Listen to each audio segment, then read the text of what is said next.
Imagine a day that you can speak to your friends and relatives on the telephone. When housing is affordable and communities are mixed. Imagine a day where we can treat bacterial infections. With a pill or a simple injection. When computers can help us forecast the weather. Or help us understand how the Earth moves beneath our feet. When language and mobility rights are guaranteed in Canada. Imagine a day when we can use our mobile devices to instantly send messages to one another. Or turn digital images into photographs. Imagine a day when we can manage incurable diseases like diabetes and HIV. Or Canadians can move objects remotely while orbiting space. Cars with no emission that can sense and stop accidents. Imagine a day when university research can change the world. Wait, we can. Because it has. Ontario research is making life better. Communities stronger. And the world a smaller place. Investigating how agriculture responds to climate change. Improving flight safety and human travel. Exploring how music can help build communities. Improving respiratory health. Enhancing the environmental sustainability of the construction industry. Strengthening maternal health. Reducing CO2 emissions. Exploring renewable energy. And enhancing energy conservation. Ontario research is strengthening northern communities through rail. Beating cancer by figuring out how to deliver drugs to specific cells. Ontario University research is enhancing social justice. And strengthening civil liberties. It's conquering autism and figuring out how play can strengthen teaching and learning. It's even using blood-encased gel ballistics to help solve crimes. Yes, just like CSI. Why does research matter? Because ideas have consequences. Literacy. Cancer. Heart disease. Racism. Bullying. Antivirals. Green energy. Drug abuse. Hunger. Peace. Solar power. That's why research matters. Want to find out more? Be imaginative. Join us.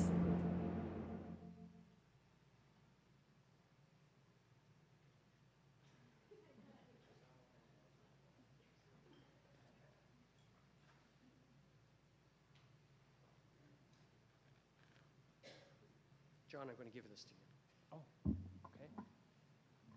Only because I know that it's unlikely to walk away with it when I walk away with my notes from the podium. So good evening, everyone. My name is Jack Lightstone, and I'm the president of Brock University. And it is my pleasure to welcome you here, not only on behalf of Brock and myself, but also on behalf of two of my colleagues, Amit Chakma, the president of Western University, and Alan Wilderman, the president of the University of Windsor. These are the three universities that are co-hosting tonight's event. The theme of tonight is basically Welcome to Life in 2030. And this evening we'll give you a chance to peer into the possibilities of the future with the input of people who work at our universities, engaged in research, whose cutting-edge research today will impact the future that some of you will live, and in some cases your children will live. The last decade, or I should say the last decades in the plural, has seen immense change. From the technological side, that's very evident to all of us. I mean, just think this little thing I have here. It's not a commercial, it's a BlackBerry, but it is in a way, BlackBerry Z10. There is more computing power in this device than there was in the entire mainframe computer at the university at which I did my undergraduate education in the late 60s. It's remarkable.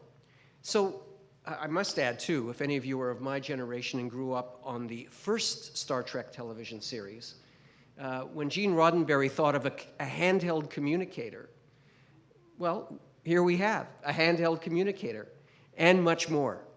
So it is obvious to all of us how much our lives have changed as a result of technological advances over the past decades. It is not so obvious, because it is more subtle, how our lives have changed because of other research done in non-technological fields at our universities here in Ontario and elsewhere around the world. Just to give you an inkling of how much change has occurred, I speak biographically. My area of research, personally, has almost nothing to do with technological change. In fact, most of you might consider it arcane and irrelevant. I'm a historian of religion, with a specialty in religion and its relationship to power and authority in the Roman world in the eastern end of the Mediterranean. That is about 2,000 years ago. A very arcane field. One of the things that we learn from this research is the relationship between religion and power struggles of governance. Is that not relevant to understanding the world today?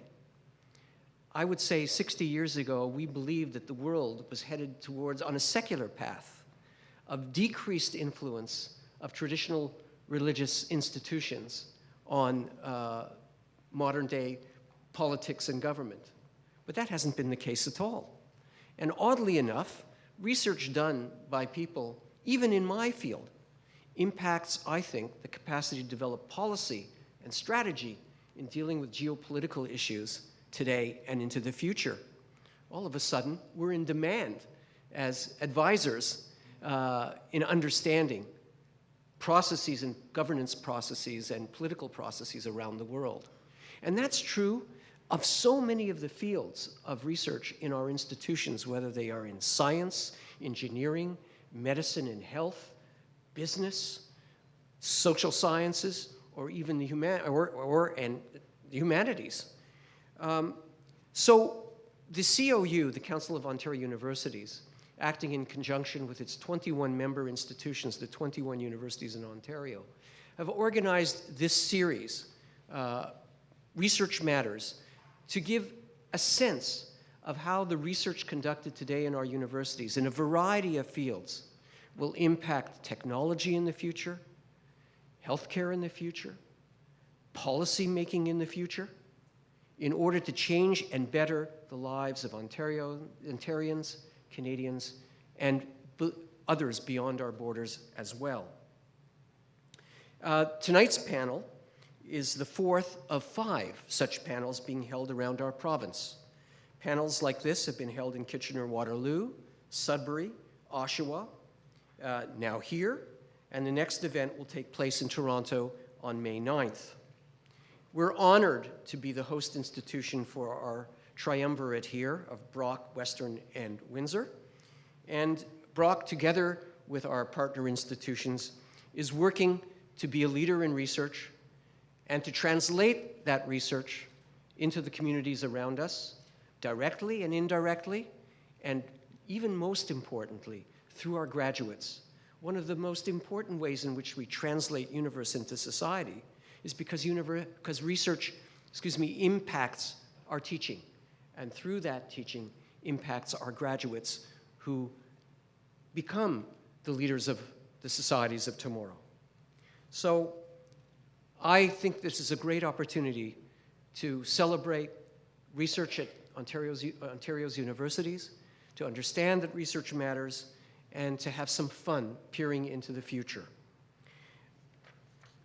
Our moderator this evening is a very well-known among us. I'm talking of Mr. John Storm. John hosts a well-followed program here in Niagara and is known as an important personage who in his own way helps Niagara peer into its future and shape its own future. And so I'm delighted to hand the podium over to John.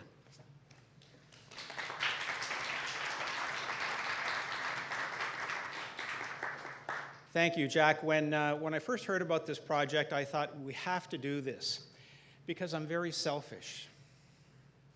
10 years ago, I thought I could come up with a pretty good idea of what the future would hold for my family, for our community, for our country, for our world. Today, I don't know what's going to happen at 10 o'clock. The rate of change is so fast that it terrifies some people. Happily, we have people in our universities in this province who are doing research to give us a little solace that it's not as terrifying as we might think it would be. So tonight we're going to celebrate some of that. I think the question tonight, what will life be like in 2030, is an important one. This is for us, for your children, for your neighbors and colleagues. It's important for individuals because many of us intend to stick around for a long time, and it's useful to know what we have to look forward to. As we get older, medicine has to change because we're changing. It's also clearly important for business, whether it's a tech startup or a resource company. Industry needs to have a sense of where things are headed so that they can start making plans now. Even though the rate of change is so fast, you still have to plan. Governments as well need to keep an eye on what life holds for the next generation. We're seeing seismic changes in how people are voting around the world. Jack's point about religion, whoever thought that it would be as powerful as it is today across the planet? It's very easy for business to get caught up in the latest trend, and it's equally easy for governments to think in terms of the next election, and that's just a fact. That's one of the reasons why university research is so valuable and so important. It helps us focus on the big picture, the big prize. It steers us toward policies and practices that keep people, companies, and communities thriving in the long run. So, tonight we want to learn. I sure want to learn. I hope you do. I think anyone who came out tonight wants to learn. We've got 3 distinguished professors from across the province, and we'll go one at a time. Each will have about 15 minutes to present, and then we'll open it up to a question and answer period. I'll walk around with a mic, and that will allow you the opportunity to ask a question. So, it's my privilege to introduce our first speaker. Debbie Inglis is with the Brock Covey, and she'll tell you what Covey is and winemaking in 2030.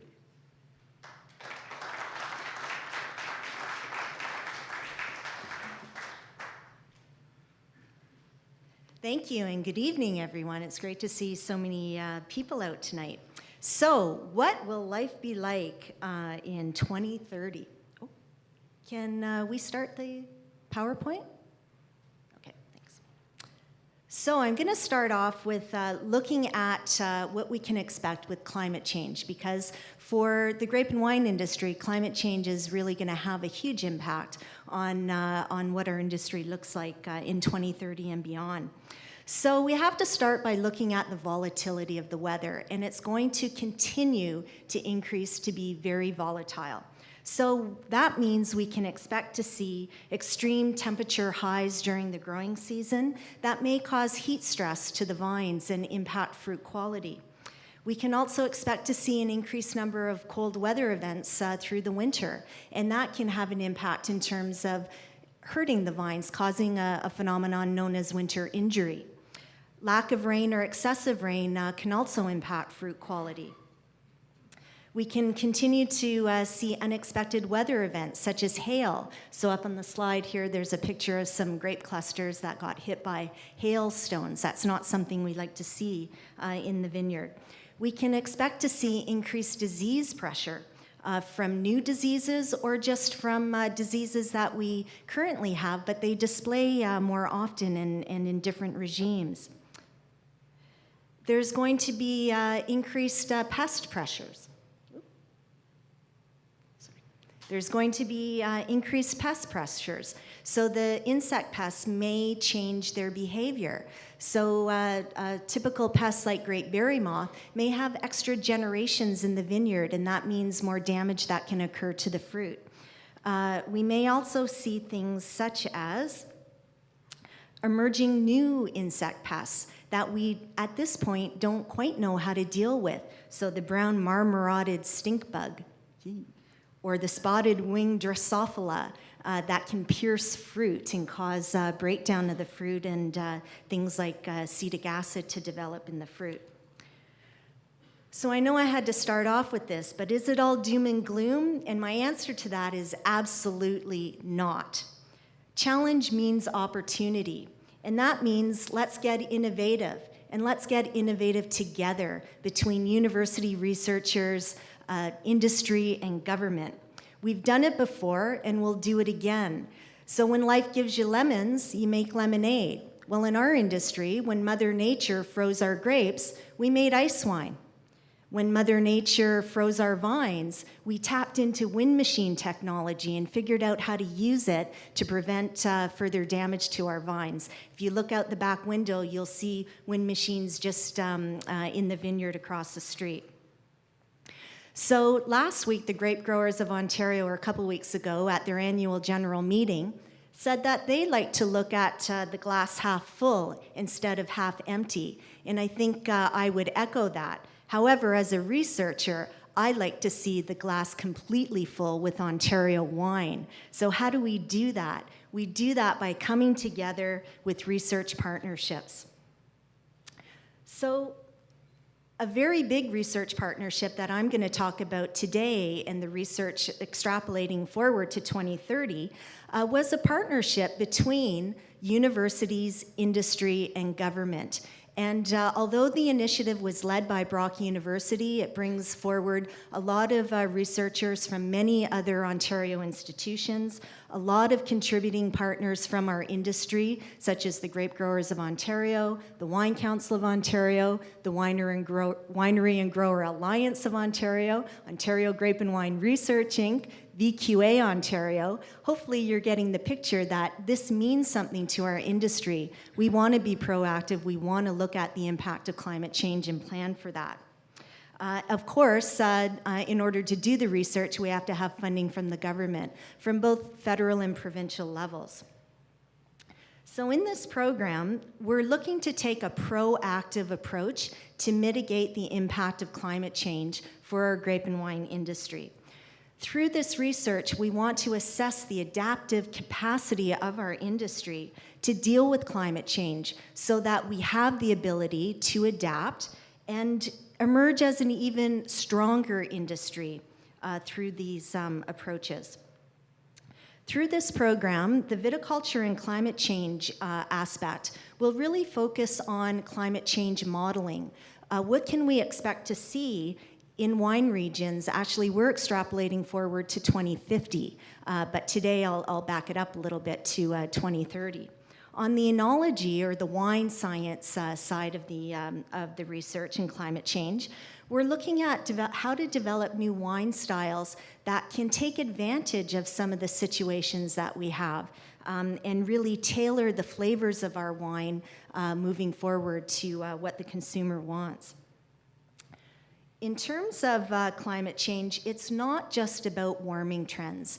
Yes, it is getting warmer, but again, what we're concerned about right now is how to manage the volatility in the weather conditions. So again, that's those extreme temperature highs, the extreme cold events that can damage our vines, lack of rain or excessive rain, or the warmer than normal winters that you think may be good for vines. It reduces the risk of winter damage. But if we then get a cold event in the middle of winter, the vines aren't as prepared for that winter event. And we actually expect we're going to see more winter damage in the future years. So currently, we're experiencing all of these phenomenon. Just to give you a snapshot of what's happened in the last decade, in 2003 and 2005, those were what we coined in the industry our short crop years, because the winter got so cold and we weren't prepared, it damaged the vines. In 2007, it was our dry drought year. Great for red wines, but it was really hard on the vines and they had a difficult time making it through winter.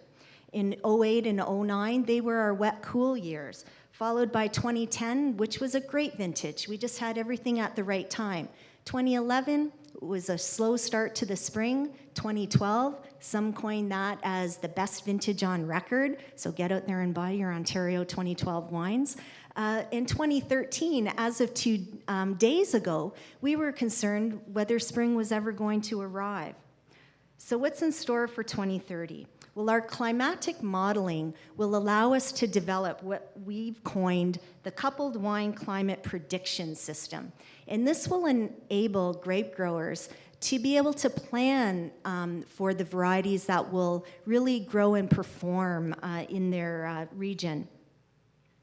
In terms of developing our adaptive strategies, some of the questions we raise are, what are the grape varieties to plant that will thrive in the environment of the future and have market appeal? Do these varieties currently exist? Are they planted in the ground right now? Or do we need to look beyond what we have in the ground right now? In order to take a look at this question, we really have to start those evaluations now to plan for 2030. Why is that? Because it takes 5 years for a vine to come into production. Then we need 4 to 5 years to study that vine. So at least 10 years ahead, we have to be planning for renewal of vines or new areas to plant. In terms of viticulture practices, or how we grow our grapes, we need to continue to protect our vines from cold weather events in the winter. So that means using those wind machines that we see outside, coupled to a system that monitors how hardy grapevines are through the winter months. That system we've coined Vine Alert, and it helps growers know exactly when to use those machines to protect those vines. In some areas, though, wind machines just aren't enough to protect from the cold. So we may need to use materials like geotextile. There's a picture of it here on the slide that can be draped over the vines and actually acts like a little mini greenhouse and can protect the vines. There may be new technologies that we haven't even developed yet that can warm up the area around grapevines to protect us from winter injury. And we can look to utilizing hardier vines for the grape varieties that we want to grow in the future. Another key area going forward is access to water for irrigation to reduce drought stress on our vines. We have to make sure we have the proper infrastructure in place. On this side of the canal, we actually have an irrigation water system, but west of the canal, here in the Niagara region, they don't have such a system. It's time now to plan for that so we have it in place when drought stress becomes a yearly or more often event that we have to deal with. We're also going to see a move towards precision agriculture, so using GPS and GIS technology to help growers manage their vineyards in a much more efficient way and move towards what we call terroir-based wine production. On the wine side, we're looking to adopt methods and technologies that will mitigate production risk, stabilize wine quality, and contribute to distinctive regional styles. So, what are some of those wine styles? I was just thrilled today to see that Trius Winery was pouring sparkling wine. This is a clear area of growth for our region. Often our wines are higher in acidity, and you know what? Sparkling wines require high acidity. It's something we can take advantage of and produce the highest quality wines here, right here in the Niagara region that can compete worldwide. Another challenge for us, often in our fall months when we're trying to further ripen some of those really big red Bordeaux varieties, the weather just doesn't cooperate. It becomes too cool and wet. So what if we look at technologies that allow us to ripen the fruit post-harvest? Ripen the fruit in protected areas like a barn or a repurposed kiln, or maybe even using greenhouses that aren't being used at that time of the year. That leads us to the Appassimento wine style.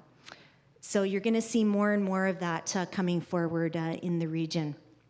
What else do we predict for 2030? We predict new regions will be identified for wine grape production based on climate change, based on the fact that we are getting warmer, and new areas can be opened up for grape production. There's one area you may have heard of, the Ontario South Coast winery area, which is just outside of Simcoe, and many wineries are popping up there. One of the key wineries, Burning Kiln, won the Premier's Innovation Award last year because they're making Appassimento-style wines using tobacco kilns that are no longer used to dry tobacco in the area. Other areas, such as in Huron County, Grey County, or Durham County, may become hospitable for grape production. Application of climate science will assist in developing the varietal plan for Ontario. Assessing the adaptive capacity will help us prepare for the future. we're looking at using approaches that are practical. Networking and sharing resources, being proactive, not always reactive. Let's plan ahead, let's strategize. Let's lead the way. We'll be the groundbreakers.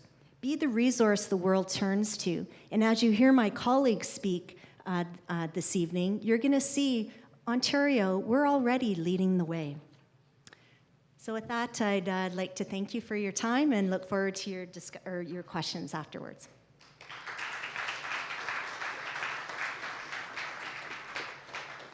Thank you, Debbie. This industry has changed so much, and it's the work that the researchers with Debbie, the work they do that will help us go into that future. I hope you learned something from that presentation. We're going to learn some more in a minute. Tima Bansal is from Western University, and she'll share her thoughts about social responsibility.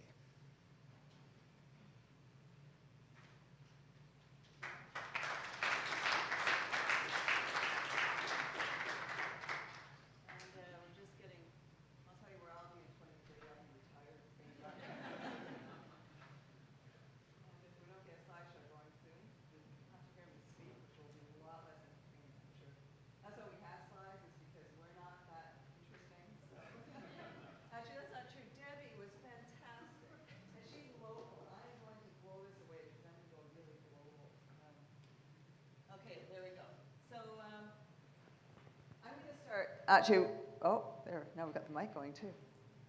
I'm going to start with a story about me. So I did my doctoral work at the University of Oxford in the early 1990s. And to understand 2030, I think you sort of have to look backwards as well. So in the early 1990s, I used to spend a lot of time in the library. It was called the Bodleian Library. And now most people think about libraries, they think about stacks like that. The Bodleian is the second largest library in the world, next to the British Library. And so most of the holdings are downstairs.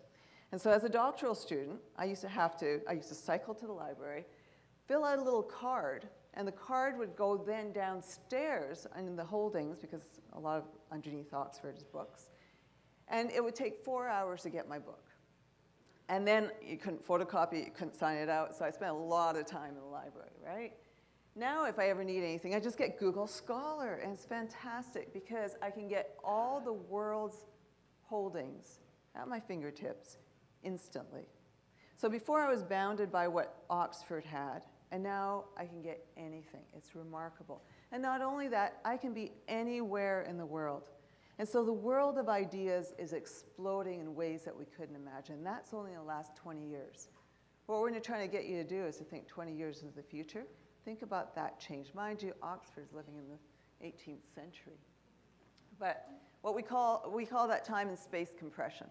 And so basically the world seems smaller and everything seems faster. Just like John said in his opening remarks, is that business is just moving faster. What's the next thing? Okay, and that's sort of what I study. I study time and space compression. Short-termism is an element of that. I'm not going to talk about that right now. I'm going to talk about Apple computers. So when you think about Apple computers, all the Macs in 1984 were built in the Fremont plant in California. In fact, Steve Jobs was known as saying this is a machine that is made in America. I want you to think about the iPhone 4 now. iPhone 4 is designed in California. It has parts that are built from all over the world. It's then assembled in China. And then it's sold back all over the world, distributed back. And so to get an iPhone 4, sometimes the Chinese have to go elsewhere to get the phone, right? And so now we're seeing the movement of products around the world and with such speed. And so we have a new Mac that comes regularly, a new iPhone, a new iPad. You can just see the revolution in terms of products. It's quite frightening in some ways because we can't keep up with the technology. We had Jack's, what was it? Jack's gone. Is Jack gone? Okay, we won't have to talk about RIM then, huh? Or BlackBerry. So that's also time-space compression. I want to talk about an apple tree, though. And by the way, I study corporate social responsibility. My identity, by the way, this is relevant, is sustainability. You'll see why. But so an apple tree then and now. So when you think about really increasing the productivity of an apple tree, this goes back to vines and wine, right? You just what? Add fertilizer. Add lots of fertilizer.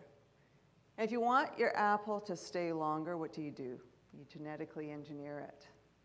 Okay? And then you get this wonderful big tree. But ultimately, the apple tree is still rooted in soil. And the apple computer, though, is getting bigger and bigger and moving faster and faster. That's what I study. And so what we have here is a sustainability challenge. I want to just tell you what sustainability is because that's the first question that everybody asks. What's sustainability? This is a definition that's archetypal. This is the one that every sustainability person will refer to. They might refer to it in different ways. But meets the needs of the present generation without compromising the ability of future generations to meet their own needs. What that's saying is that we want to be able to live in the same lifestyle as our parents did. And more importantly, we want our children to live in the same lifestyle that we have, or maybe even better. It's indisputable. If very few people in this room would argue against that, right? We just think that this is not religion, it's just basic, in some ways, a universal ethic. Okay, this is carbon map. I'm going to pull this all together in just a moment, but this is where carbon emissions happen. And so you can see the hot spots in the world, and they're in the industrialized countries. So you can see a lot of Eastern North America, a lot of Europe, a lot in China, okay? And that's where industry happens. Carbon is a physical element.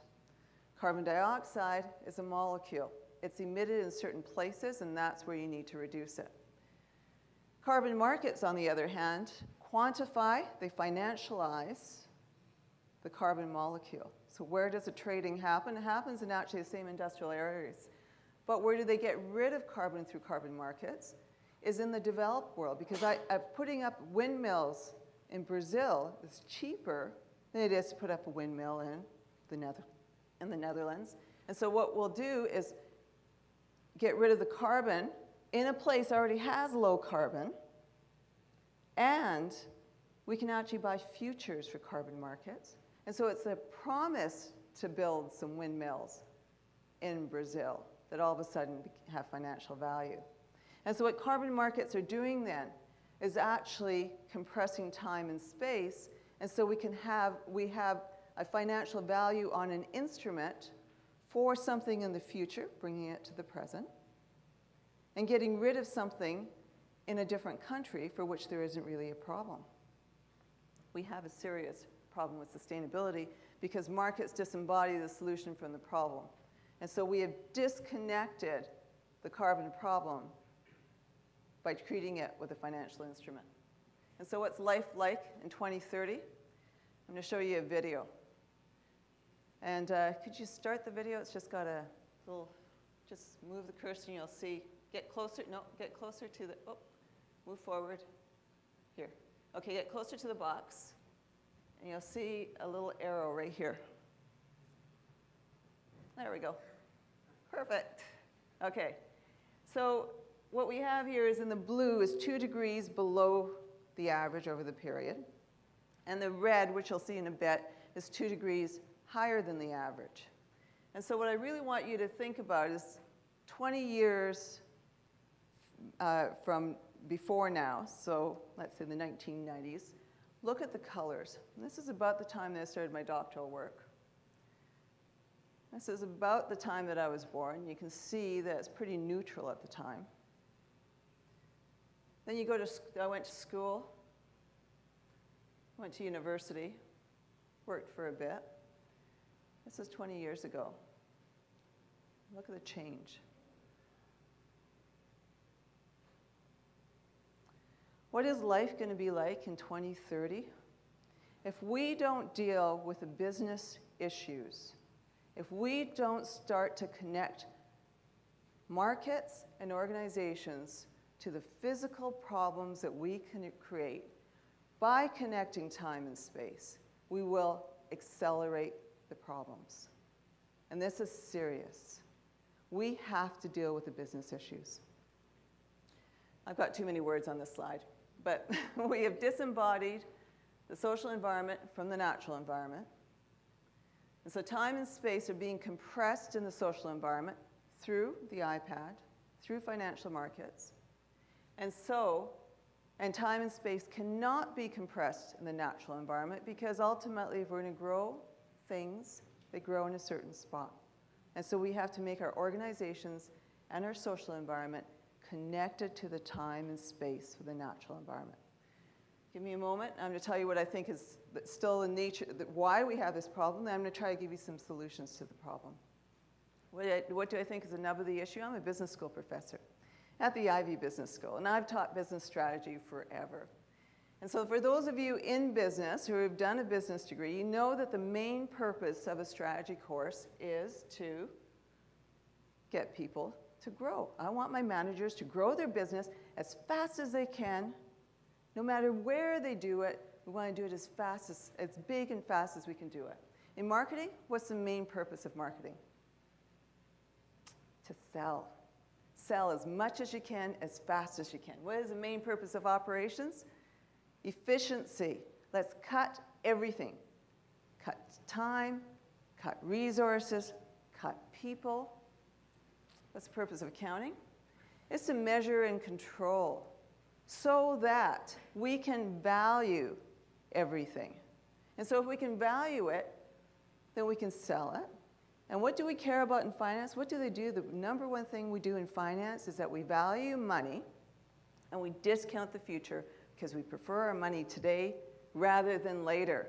And so we have at the nub of the issue is what we teach in business schools is that we have isolated the issues and we've gotten rid of time and space. Far side. Einstein discovers that time is actually money. And we think about money as time as money all the time. We've got to get there on time. If we can't sell it fast enough or whatever, time becomes money. Time is more than money. You cannot put a price tag on the time that you spend with your children. You cannot put a price tag on the time it takes to build relationships or to grow plants. Removing time or giving it a financial value is like taking the globe, a three-dimensional object, and putting it into a map. You remove a dimension. Some aspects of the map accurately reflect the globe. That's what happens, is that we do end up with markets that really do work and organizations that do work. And then we have huge distortions. So you have Greenland that looks as big as North America. So you can see the nature of the problem is that we need to treat money so that it has, time, so it has value beyond money. That's what I think is a problem, is that in business schools, in business, we have erased the thing that is most important. So I think that carbon taxes will be part of the solution rather than carbon markets, because what do carbon taxes do is they charge at the source of emissions and they charge at the time of emissions. Another example is I'm on the board of the London Community Foundation. And the London Community Foundation basically has an endowment. It's like the United Way, except we have an endowment, and we invest the income off of the endowment. Where do we put the endowment? We put it in the stock market. So that means that our endowment is actually funding businesses from all over the world. So it's playing into that time compression piece, space compression. And what we did with the loan fund is say, instead of investing the money elsewhere, let's invest the endowment in social housing in London. And we get the mortgage money and invest that back into the community. That's sustainable development.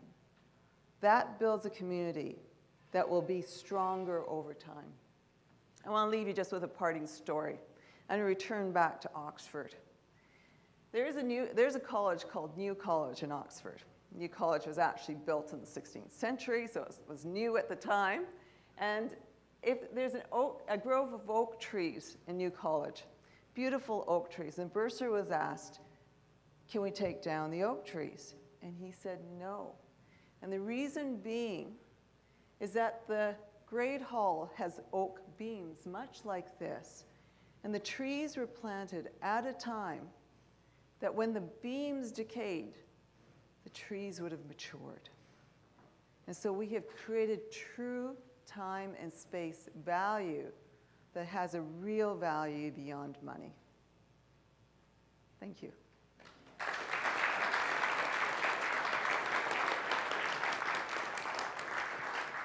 Thank you, team. Certainly I and perhaps others in the room tonight think we need to be reminded of some things that we rarely think about, and that's part of research. Our last speaker tonight is Rup Carvo, who is from University of Windsor, and he's going to talk about energy in 2030. You think it's controversial now, just wait. Rup.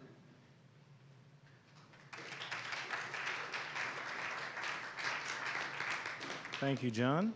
I'm thrilled to be here. It's exciting to see all you nice folks out. First, I want to apologize because I was really misinformed about this event. I was told it was just going to be a bunch of silly, fun predictions and we'd all have a good laugh. I didn't know that my predecessors were going to come up sounding all smart with fancy slides and animations. I have those too. I didn't bring them. So that said, let me launch into what is surely going to be an embarrassment for me at least, okay? I think long-term predictions are fun. The culpability is inversely proportional to the forecast time length. So Nostradamus, if you think about him, he was an exception, right? He had direct descendants that started the Weekly World News, which kept his legacy going in between stories about the Bat Baby fathered by Saddam Hussein and George Bush, right? So I could tell you guys that, you know, in a billion years, we're all going to be 2 feet tall, same color skin, and speak the same language, but who's going to be around to check, right? 17 years is not that long. And today, in particular, if you think about that, and this has been addressed a number of times already, things happen so quickly, which makes it very difficult to make predictions accurately these days, which is there in place my disclaimer for these next 3 predictions I'm going to leave you with. The first one is that in 2030, North America will be energy independent. And I would like to tell you, and no one's going to believe me, that I made this prediction before the International Energy Academy did. And it's true I did, but no one's going to believe me that, but it's true.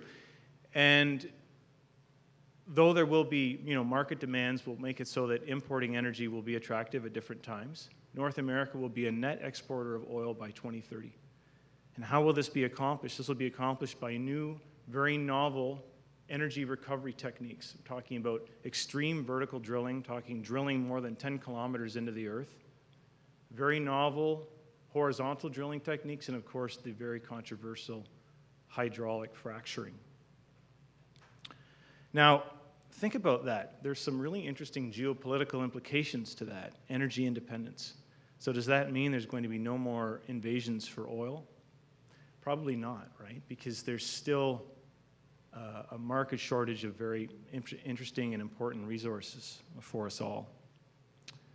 And let's not forget about renewables, right? By that time, renewables should make up more than 20% of the generation portfolio in North America. The obstacle that we have to get there is going to be the aging and incapable infrastructure for transmission that we currently have. Most people think that it's a technology issue with renewables. Oh, solar's not efficient enough. Wind turbines don't spin all the time. It's actually about transmission. We cannot get the power from those resources. Prediction number 2. Centralized one-way power distribution will no longer be the norm. So energy will truly be a two-way street. Okay? Microgrids are going to emerge. So a microgrid means basically a shrunk-down version of the energy grid. And I say energy grid deliberately. I don't mean just electricity. I'm talking about electricity, I'm talking about gas, and I'm talking about heat. You'll have shrunk-down versions of these in your neighborhood. On the grid might be high school, a Whole Foods, a solar panel manufacturer, right? And the backbone, and of course residences. The backbone will be a natural gas combined heat and power plant that will supply the community with heat and power, and that'll be mixed in with a sprinkling of wind and solar, and even micro-cogen.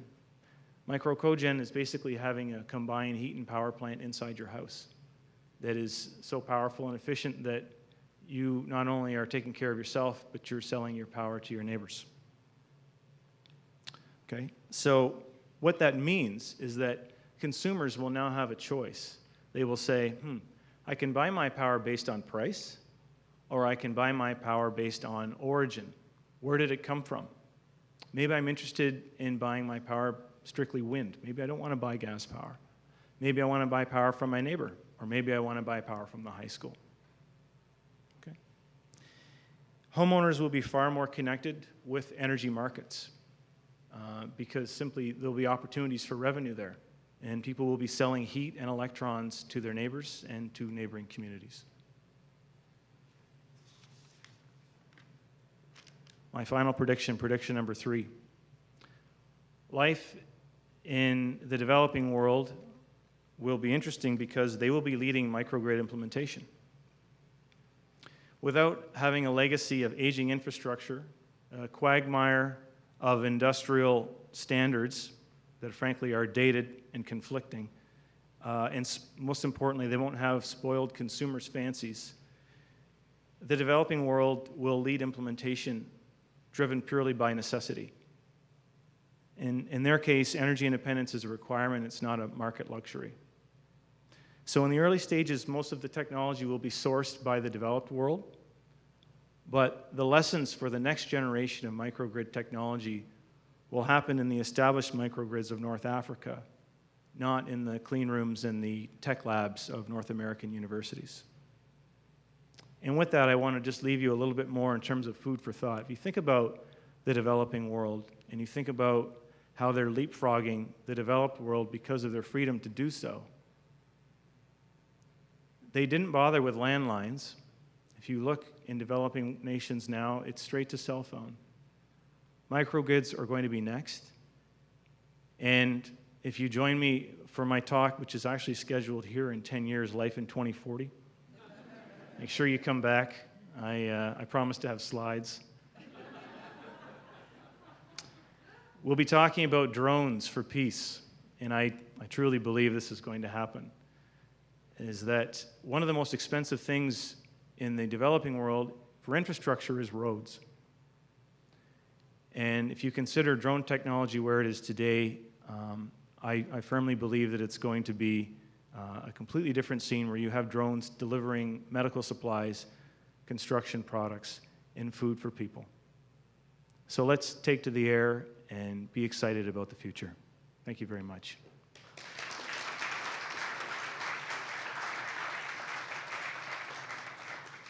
Thank you. So you've heard 3 perspectives of life in 2030. Now we'd like to hear from you, your questions, your comments, your ideas. I'd ask the 3 professors to come up to the front of the room. I'm going to walk around the room with a mic, and I just need a hand or 2 to come up. Does anyone have a question or a comment? Yes, please. All right, so this is the question to Roop. I noticed you left off nuclear in your list of energies. Where do you see nuclear in 2030? It's a great question. It's a big part of the energy picture. I left it out just because I didn't want to get beaten up on the way out. So I'm used to that enough with wind energy. So no, we can't escape nuclear for quite some time, in my opinion. I'm a huge proponent of renewables. It's a big part of my research portfolio. But the simple truth is renewables are not in a position to replace fossils and nuclear for quite some time.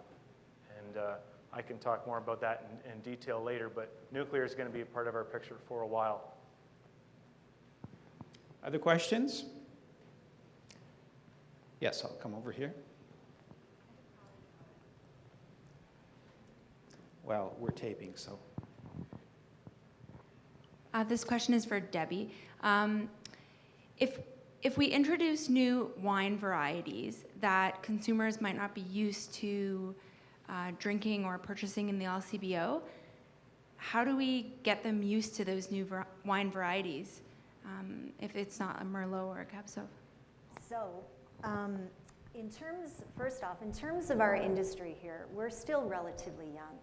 Gosh, most of the vinifera grapevines, so the Chardonnays, the Pinot Noirs, really only went into the ground in the 90s. And we haven't quite figured out yet where the best locations are to grow the varieties that we currently have. Or in 17 more years or even beyond with climate change, what are going to be the correct varieties? They may be still very common varieties that are known around the world, but just varieties that we're not focused on here. Might there be an opportunity for new varieties? There may. I think it requires research and that consumer behavior to see if people even like those wines and would accept them. But also, don't forget, there's also clonal evaluations to be done. So we only have a certain number of clones of varieties that we grow right now. And again, we may not have all the right combinations worked out just yet. For an industry as young as we are, we're going to have an opportunity in 15 to 20 years when vineyards that were planted in the 90s and earlier have to go through renewal. Typically in our area, grapevines have to be renewed every 30, 35 years before their production just doesn't become economical anymore. So we will have an opportunity at that time to take a look at what we're currently growing, what climate change is. Hopefully we'll have the research under our belt to make informed decisions at that time. I think part of that informed decision is doing the consumer behavior work as well.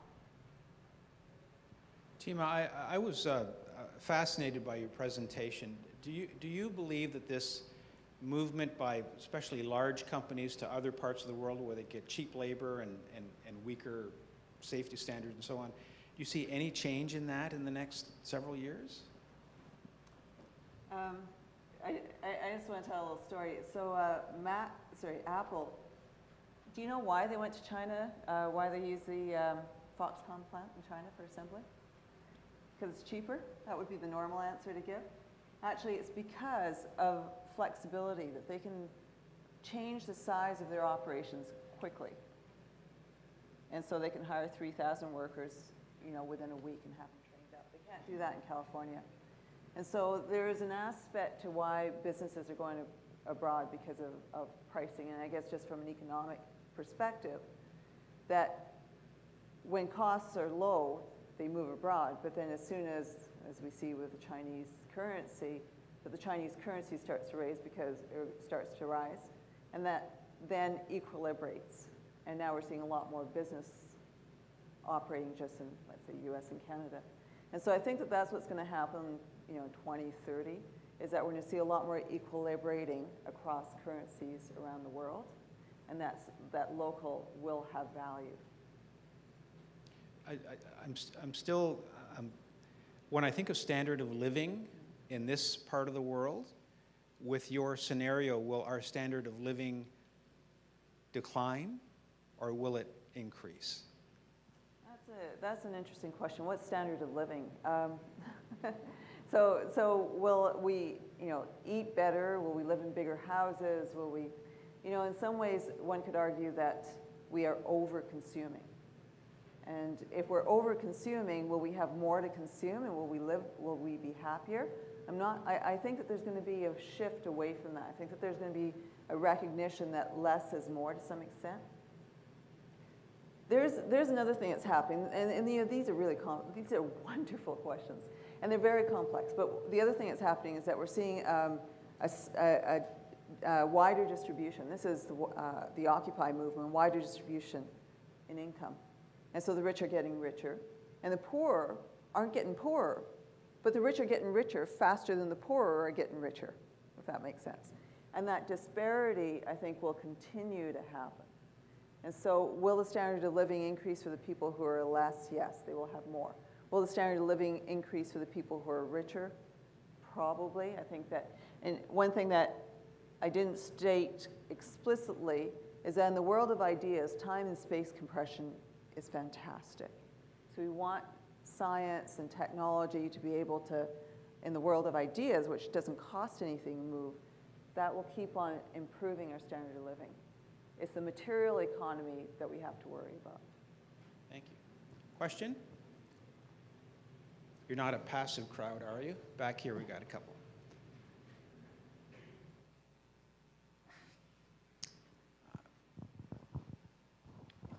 Yeah, this is for Tima. The question comes from my perspective as an engineer and a social scientist. And you know that's a contradiction. I know. I know. That's why it scares me. I'm an engineer doing a PhD in education. So when I looked at your slide of all the different business focuses, and then I looked at all the different business areas and their focus, you know, that slide that you had, it kind of made me think about a question I've been asking myself for a very long time, and I think even Adam Smith might be rolling in his grave when I ask this one. But do we really need growth, or is it not? You know, does not growth drive greed, which drives overconsumption, which drives more oil, more this, more that? Or is there a positive side to growth beyond consumption? So I think you're answering your own question, by the way. That was a rhetorical question, but no? No, because for me, I think I'm missing fundamental economics. It just hasn't occurred to me. And so I want to hear it from you, because that's an area where I haven't really studied. Well, you should. I know I should. PhD in business sustainability, but so first of all, Adam Smith, when he was writing in the 1800s, there was a lot of poverty at the time, and so economics had a real fundamental place in the world because it would allow for the monetization that would put food on the table, quite literally. And so the invisible hand made sense at the time because we want people to be energized to move, you know, to produce. What happened, though, is that at some point, it's probably in the 60s and the 70s with industrialization, that we ended up with an economy that could produce more than most of us need to consume. And in some ways, it's really served us well, but we've gotten to the point in the developed world where we have more than we need. And so in the developing world, I think that there still is some benefits because now we see poverty rates dropping, we see gender equality, we see child mortality improving in developing world. So thank goodness for economics. What we don't have yet, and you know, offline we can talk about, heart of business is grounded in economic theory. And what happened was that we took that economic theory, which is quite generous in terms of building social welfare, took it to the firm level of analysis and said, let's not get rid of monopolies, let's try to become a monopoly. And I think business schools, when they took that leap from economics, which is about social welfare, to profits, business profits, we didn't move the business model with us, or we didn't move that economic welfare with us. And so I think that we need in business schools, and this is what I studied, we need in business schools to really rethink social welfare as a central part of business profits, which is corporate social responsibility. Thank you, Tima. Well, maybe a bit later, Patrick, give other people a chance. Was there another hand over here? Okay. Hi there. We've got two children in the audience tonight, and so perhaps they have the most interest in the answers to this question. What do you predict will be the impact on the workforce in 2013? What jobs will be most hot for the children in our audience? Any one of you. Well, I heard there's a lot of jobs opening up in sparkling wines. On a cold year. Yeah. They recommend Baby Duck and Spumante Bambino. Debbie or Tima, any response to that? I think definitely there's going to be growth in the agriculture sector. There's certainly opportunity here in the Niagara region and across Ontario for growth in that sector, specifically in grape and wine, yes, but also other avenues of agriculture. Maybe not just agriculture for food production, but agriculture where the plants become the little biofactories for compounds that may be the next cure for cancer. So I think that we have a really valuable resource here in Ontario that we're going to further take advantage of in 17 more years. Very quickly, when you or those of you thinking 20 years back, what were the professions that you were thinking about? And those professions have changed dramatically. 20 years from now, I think that we can't even imagine what kids will do. I think that the new professions haven't been even realized. We're going to see creative destruction that we've never seen before. The internet, globalization, new business models, etc. I heard I'll come to you. I heard just on the weekend on the BBC that one fellow who's in Europe said one of the growth areas for children in the future will be a career that has nuance to it. Nuance, not just hard science. This is to any of the three of you, and it's kind of a follow-up from that question. I'm curious about you're creating a picture of what you think some solutions or adaptabilities that we're going to have. So for somebody to be 30 in 2030, they're 13 right now. So they have to go through the high school system and the post-secondary system. And I'm wondering what you think is gaps in the way the educational system is set up to prepare them to be living effectively, happily, creating prosperity in the kind of worlds that you're talking about. Who wants to start? Great question. I don't know it's a gap that can be fixed. Maybe it can by somebody smart, but I think the thing that we're seeing more and more is there's not enough attention paid to the hybrid of science and arts, and I think that has to come together more.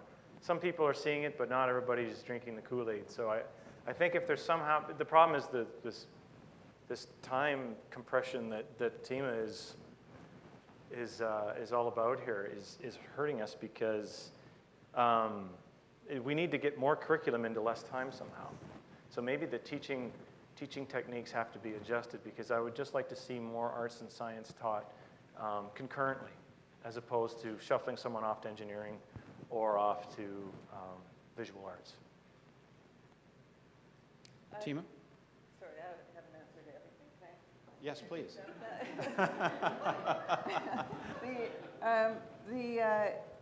So I think that there's something really fantastic that's happening in education, and that's the internet. And what the internet allows us to do is to learn vicariously, and to learn.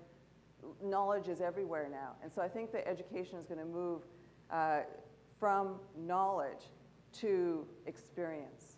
And so in a way, it's going to move away from our hands and from textbooks to something extremely exciting, because now it will be about how we experience our world, and people will be actors in their world as opposed to passive listeners. So I think the future for our 13-year-olds is actually really quite fun. I wish I could have learned that way. Debbie? From an agriculture perspective, I think is one point I did want to make. In order for us to have farmers in the future, we have to start to include an element of agricultural education in high school. And I would say that is a gap that currently isn't being filled. So myself, I worry about by 2030, when my friends and colleagues that are in the audience today that are grape growers, where's the next generation coming from if our own kids aren't the ones that are going to take over the farm? So I see a gap in the educational system to show them that this is a viable option in the future, and again, being able to network that with the opportunities that are present before them, what life will be like in 2030, and new advances in precision agriculture that go along with that. So science and technology, but from an applied side. Thanks, Debbie. Question on this side of the floor? This message is for Timo. What are your thoughts and your views on Bitcoins and how it's going to affect the currency moving forward? Oh, that's a fantastic question. I don't know. You stumped me. I've only recently become aware of it, and it's one of those things I listen to podcasts, and it's on my next list of podcasts. So do you have an answer? I don't. I'm asking. I just thought I've looked into it, and there's a ceiling currently right now, and we haven't developed how we're going to break through that in the event that it does take off. So that's why I thought maybe. Yeah, my intuition is this is very scary because we already have financial markets that are truly volatile, but they have underneath them an asset that grounds them. And so if you have currency that's related to productive capacity or assets, there's something that maintains its boundaries. I just can't help but wonder if these fictitious currencies have a degree of volatility that will become more socially constructed. So that's my intuition, but I don't know. Roop, I've got a question for you. In your view, by 2030, will the oil companies be as large and as powerful as they are today? Yes, I think they will. I don't think they'll be identified as oil companies. People will have to look back and see that that was their origin. But that's a process they've been working on for years, is by essentially assessing future threats and agglomerating them in some way or another. So I think they will just be energy companies. And there will be a lot more distribution, for certain, because there's going to be more power to the people, so to speak. And that will change things, but I still think you're still going to see some corporate centrality that's going to be hard, unless Tima gets her way and we start getting some social responsibility, which I would like to see, of course, as well. Hi, this question is for you, Roop. It's on energy, and we've seen we have nuclear energy in Ontario for consumption, and we saw an attempt at privatization of the nuclear market with the Bruce Nuclear, and that path sort of worked and it didn't work. And you talked about the consumer having the option to choose, between nuclear energy and, well, not nuclear energy, solar and wind. Is there a pathway that you can see where that is, like where that's going to happen smoother? Like, for example, we have wind energy in Ontario, but it's not sustainable financially for the government as they give out wind credits. And so if we are going to, again, try to sort of privatize or to sort of give the consumer the option to choose that, is there a pathway that's going to be easier? Is there going to be more bumps in the road, do you think, like there was with the privatization of nuclear and with the wind program? No, I think I would prepare for bumps in the road. There's going to be a lot of bumps in the road because there's so much radicalization of the technology going on right now. Wind and solar suffer from an intermittency complex, which is not their fault. It has to do with the wind and the sun. So don't blame them. But there's this exciting thing called energy storage that smooths out those bumps. So that's going to happen. The challenge is that right now the province has no idea how to even categorize the market for energy storage.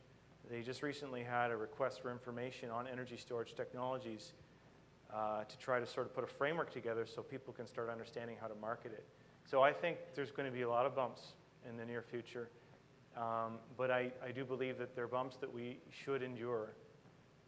And I think people should be careful about jumping at saying that our utility costs are going up and it's because of all these nasty new technologies. It's actually not. The utilities are going up because of the aging infrastructure that we have. That's the major cost that drives up utilities. And not everyone really appreciates that. Thanks for your question. Debbie, I wonder, the whole idea of energy in your sector, the agriculture sector, is that an expensive cost right now? And what are the sort of the high cost items for your sector? Really, the highest cost item would be the labor, hand labor involved in running a vineyard. And then sure, fuel costs, as fuel costs go up, costs more to run your tractor, would cost more for all the energy requirements within a winery. So yes, as costs go up, it definitely impacts both the grower and the winery. Question here. So it's the question of Debbie again. You mentioned agriculture and innovation. Obviously, plant biotechnology, it's a huge resource, but compared to the bad press it's receiving, how do you see overcoming that struggle in the future? Because it's a technology we're obviously going to need as demands on land increase, et cetera. So. I think that using techniques in biotechnology don't always translate to genetically modified organisms. So there are other ways, other innovative ways to select plants that have just naturally undergone some genetic change, not by us forcing that change, but through natural selection we can zero in on those plants, and if that change in a metabolic pathway produces more of the end compound that we want to isolate from that plant to make the next cancer drug, then those are the plants we select and further propagate and study and utilize, and maybe there's an additional change that occurs in that plant that we can take advantage of and further propagate. It may take a little more time to go that route, but it's a more natural process and it can be more generally accepted by the general public. So I think often when we hear about biotechnology, immediately people switch to genetically modified organisms, and that's not always the case. But GMOs are not bad. Yes. As a scientist that works in that field, I'm a biochemist and certainly have, yes, right, bad. But again, I think overcoming that perception of the public inhibits growth. So along with that, we can use GMOs to cut to the chase, to figure out the strategy we want to go with, to get what we need to look for in the end result. But then often there are other avenues we can follow to get to that result that is more acceptable by the public. And I think that's the route that's happening going forward, at least with many of my colleagues that I carry out research with.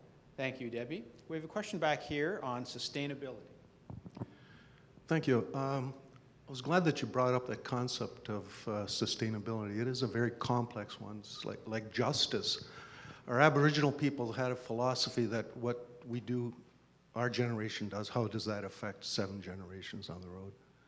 And sustainability is one of those things that we banty about. And how do we pressure government to consider what sustainability is and encourage our society to do that? We have a couple examples of sustainability. When you're talking about deep drilling, Atlas Steel used to be the premier drill manufacturer in the world for hard rock drilling. We're embarking on a new age of deep drilling. We've lost that. Lakeland Steel has just been bought up by an American company for their fracking pipe. So we have no government that is really pushing or directing us. How do we inspire government? That's a fantastic question. I think the easy answer is just we would elect someone that cared about these issues. And then we seem to always fail on that front. This isn't being recorded, is it? So my own point of view is I think that government is playing less and less of a role into the future. And the reason being is that, and it goes back to this time compression thing, there's no actor that's more short-term than government. And I think that we've made an assumption that government is looking after a long-term future. Increasingly, I think government is now thinking about the next election. And so and budgets and all are just shrinking. And so they're becoming more short-term. So who's going to take over that role? I think corporations, whether we like it or not, or businesses, our organizations, whatever you want to call them, are going to be the future actor that's going to have to look after our social environment. This is why I'm in a business school, because I really do care about sustainability. And I do believe that we can fix the business model in a way that businesses will normally think about future generations. And how do we do that? Is that we give time and space a value beyond money. And I think that that actually is a large part of the solution. Thank you. Questions? I have one. Oh, I'll come over here, then I'll ask mine. This is a question for Tima. Do you see our population continuing to grow, maybe still by 2030, but beyond 2030? And if the population, the global population continues to grow, how do you then prevent business growth or slow down business growth?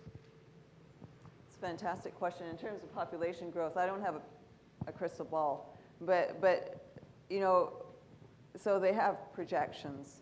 And what's driving population growth, right? It's a lot of it's in the developing country, and people need children to be able to maintain their standard of living or life.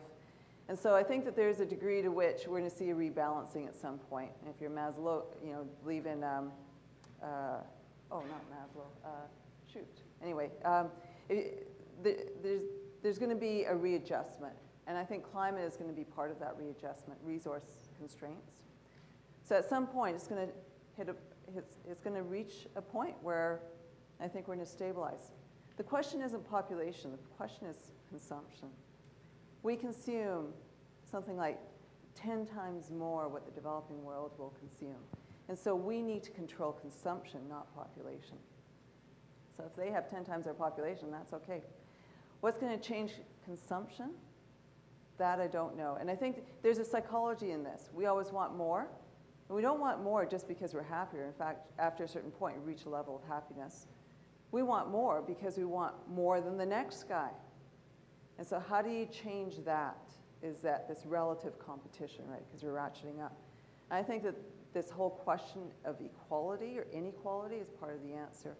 In the Scandinavian countries, they have much higher taxes. They have much less consumption in terms of and energy consumption as well. They have a higher level of happiness. They have less crime. They have higher education. Across the board, the Scandinavian countries live better than almost anywhere else in the world. So income disparity, I think, is going to be part of the solution to having us not want to just have more. Let me ask you a question, perhaps for all three of you, and Debbie, we can start with you. This notion of research matters. It matters to you, matters to many of the people in the room. To some people, it doesn't matter that much. How do you have to change your message to have more people understand that research matters? I think as a university professor, and I think you saw that tonight when we all spoke, we weren't speaking tonight as we were lecturing in our university classes. We were speaking to the community about the value and the impact that the type of research we do will have locally, globally. And I think that's the attitude change that has to occur from us as researchers to be able to learn how to verbalize and talk about what we're doing to our local communities in a way that they can connect to what it is that we do. Thank you. Rob? Yeah, it's hard to improve on what Debbie said, but I think you have to make it matter to the person that you're addressing. So they need to be able to relate to it. And beyond that, you need to enthuse them about it. It's not enough to just relay facts. I think it's important to be a bit of a cheerleader for the cause and make people appreciate the consequences of the work. Tima? Well, why are you guys all here? Because you care, right? But I'm in a business school, and I don't know if you saw at the front, but we had some brochures on the Network for Business Sustainability. And so the network actually connects researchers to businesses. Businesses want to know what researchers have to say. And I think that we have this ability to sort of reflect deeply about issues where businesses are trying to get things done. And I think researchers need to do relevant research, and so we need to connect to the business community. And so I think that they hit it on the head, is this, that the world's changing in such a way that we're not ivory towers, that we are now part of a community. And that community is much more accessible than it ever has been. Thank you. Questions? Sorry. Oh. Oh, I'm sorry. About energy, the ideas of power going to the people in smaller grid formation is the new idea to me, and I'd like to hear you explain that more. Something about businesses for making heat that you would buy from your neighbor. I forget what you called that, but I've never heard of it. Sure. Can you spend a little time on that? Sure. Yeah, so I went quickly over that, but the premise of a microgrid is basically you're shrinking down the electric grid and you're more or less minimizing the centralization of power distribution. Right now, power is distributed one way. So you've got enormous generators, be it big natural gas, big nuclear, hydroelectricity, some wind, and that goes into the grid and it gets shot out one way to us as consumers. A microgrid proposes where you may be a community of, let's say, 50 homes, some light commercial, and perhaps some light residential, and maybe some institutional in there. So you've got schools and such. And there may be a sort of a large backbone generator there that may be something that, I use natural gas as an example because of the recent abundance in natural gas has driven prices very low. It's the most sustainable of the fossil fuels. So it's seen as a sort of a nice backbone because right now people are not comfortable with renewables doing the heavy lifting. So you may have what's called a cogeneration facility. Cogeneration means that we use natural gas in a turbine and we explode the natural gas in a controlled explosion that drives a turbine, which is coupled to a generator, which makes electricity. As you can imagine, that explosion, that combustion generates heat. So we take both the heat and the electricity and we push the heat out to people's homes. And the interesting thing about this combined heat and power, it's being used now. In fact, our university was the first one in Canada to have such a facility, is that it's been miniaturized now and you can have them in your home. They produce electricity and heat in such an abundance that you can sell off the excess. So this business of a microgrid means that, again, everything is much more communal and redundant. So the day that it's not windy, it's sunny. The day that it's not windy or sunny and it's raining and your energy storage is low, then you have natural gas. So there's this sort of redundancy and a mix. The energy future is going to be a mix. There's not going to be a single solution. And so that's sort of what that's about. Yes, it is. It's being done experimentally right now. There are communities in the US that are experimenting with it in Boulder, Colorado. Rupp, over the past several decades, we've heard these ideas around energy, and they sounded great several decades ago. Why do we not have those great ideas in place now? Is there a disconnect that takes place? Yes, it's government. Pardon me? The disconnect is government, is you've got shifting sands of there is no long-term policy that will survive a government change. And that's really been, in my opinion, that's really been the challenge. And it's difficult for governments because, as Tima pointed out, energy is a big deal. And if you want to put your foot down, you're going to be attracting some voters and turning other voters off. Thank you. Okay, we've got a couple minutes left. Some final questions. All right, what I'd like to do is thank the three speakers, and perhaps before you take your chairs again, just tell us in a minute or less what you expect in 2030. Tima? You know, I'm a bit bipolar. And I go from this mood of optimism for 2030, saying that we have the technology and the ingenuity and the creativity to do something fantastic, to thinking, oh my God, we're going to suffer some really serious disasters. And so, I don't know. You know, I don't have children. And so for the people who said that there's 2 children here and who are thinking about their own children, I really don't know where my children will be. And I am glad that I'll be retired in 2030. So, yeah. Thank you, Tima. Rupp? I'm a huge Pollyanna. I can't deal with those negative forecasts. Honestly, you'll see me in the parking lot crying if I start thinking about that stuff. So I honestly, I think it's going to be awesome. Yeah, I mean that seriously. The Brock president talked about the first Star Trek. I watched that in reruns, And they talk about the indomitable human spirit. I firmly believe in that. I really think the future's bright. Thank you. Debbie? I would echo that. I'm an optimist, and I think there's great things on the horizon. It's not that there's not going to be challenges along the way, but we're innovative, and that's what makes us all click, I think, as researchers. And I think there's going to be lots of opportunity ahead. It's positive. Thank you. Let's give them all a big hand, folks.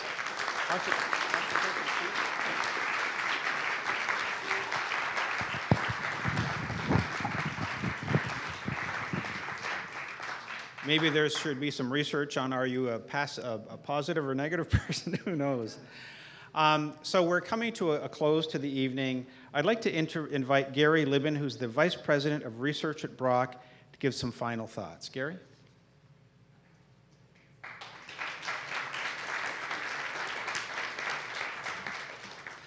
Thank you very much. What a great evening.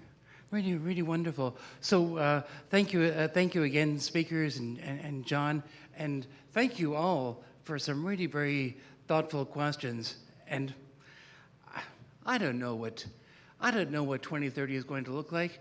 And you know what? I'm happy I don't know, because I think it would be awfully boring if we did.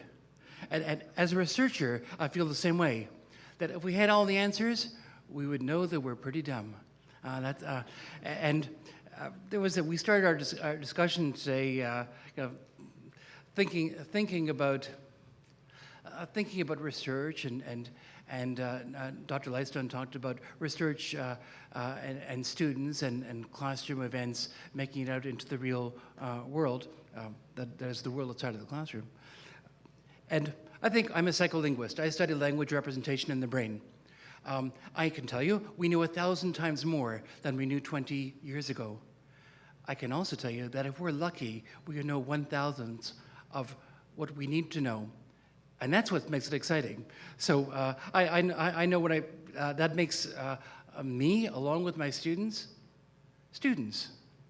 and they, along with me, researchers. And this evening is really that kind of event. So if we're going to make a better 2030, we're going to do it together as a community. I think maybe the old days were days in which universities produced answers and people consumed them. Those are the old days, and those are not the better days. These are the better days. The better days are days where communities and researchers and other partners work together to ask what are the right questions, so we can find the answers together. So you've heard three speakers, and of course just touched the surface of their research. They've spent many, many years, and will spend many, many more, generating some answers, and we hope many, many more questions. These are about 21 of the speakers that you will hear that are part of this series, and those are 21 of many thousands of dedicated professionals in 21 Ontario universities, your universities, our universities. So let me ask you. This is suggest to you that this is the beginning of a conversation, certainly not the end of one. And let's take the opportunity to continue that conversation. I understand there is another event on May 9th at Royal Ontario Museum in Toronto. If at all possible, please get out to that. If that's not possible, send emails, tweet, stay in touch. I think we've seen how, in a very real way, research matters. It's really it's really a part of who we are, and it's also who we want to be if we are going to create the 2030 that we really want to live in. And I think, as a researcher, I think back on maybe the foundation of research. Was something that began with the Royal Society, and that was a motto that says, basically, don't listen to other people. Go find out for yourself. And we're looking at a culture where we go find out for ourselves and for the children in the audience and across the province and around the world. So I thank you very much. Please join me in one more time thanking our three extraordinary researchers. And John, thank you very much in leading us. And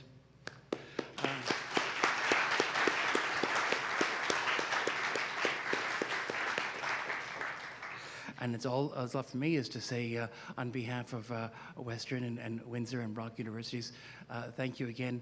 Have a great evening. Drive carefully.